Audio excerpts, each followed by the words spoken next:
The murky halls of the Royal Library under Charles V in the early 1500s were not just repositories of parchment and ink. They were the epicenter of a seismic shift in the intellectual and literary life of France. In 150 to 151, Charles V, the Wise, initiated a transformation that would ripple through the fabric of medieval society, redefining the role of the monarch and the intellectual elite.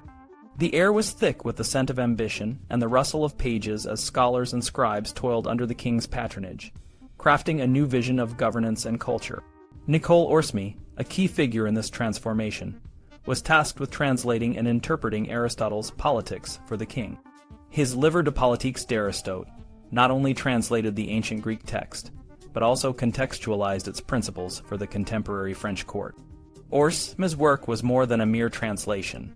It was a strategic document that laid the foundation for a new political ethos, one that emphasized the moral and intellectual virtues necessary for a just and prosperous reign.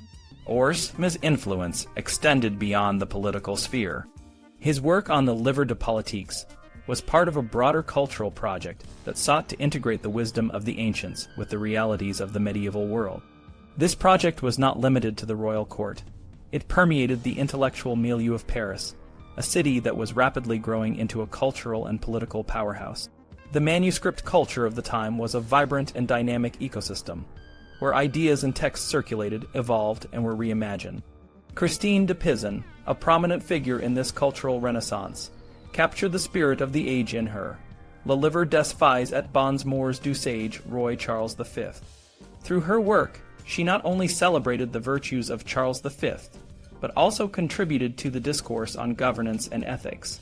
Her writings, like those of Oresme, were part of a larger network of texts that shaped the intellectual and political landscape of the period.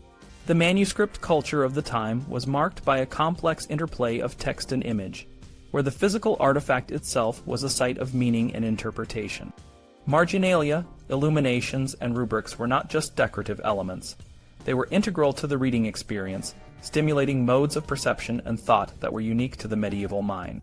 The dynamic reading of these manuscripts, where each representation made an imprint on the folio, created a pluripotential capacity that allowed for multiple interpretations and transformations. This pluripotentiality was evident in the Roman de la Rose, a work that underwent numerous variations and transformations over the centuries. The different representations of the same passages, the evolution of its visual elements, and the differential imitation in its production reflected the mutable stability of medieval narrative forms. The Roman de la Rose was not a static text, but a living document that responded to the changing tastes and demands of its readers.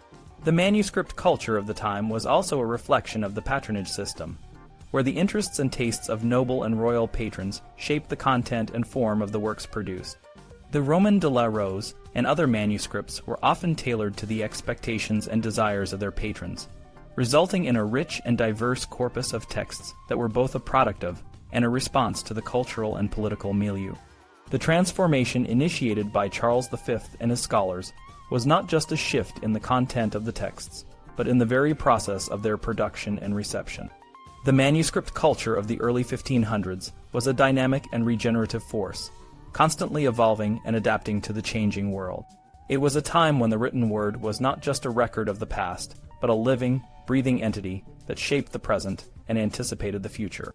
This book has explored the intricate world of medieval manuscripts, delving into the roles of scribes, the complexities of textual variants, and the cultural and political impacts of these works.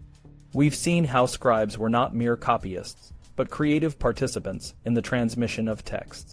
Their improvisational freedom and the marks they left on works reveal a dynamic process where the author's voice and the scribe's contribution were often intertwined. This interaction shaped the cultural and political perceptions of the time, reflecting the balance between stability and transformation that characterized the Middle Ages.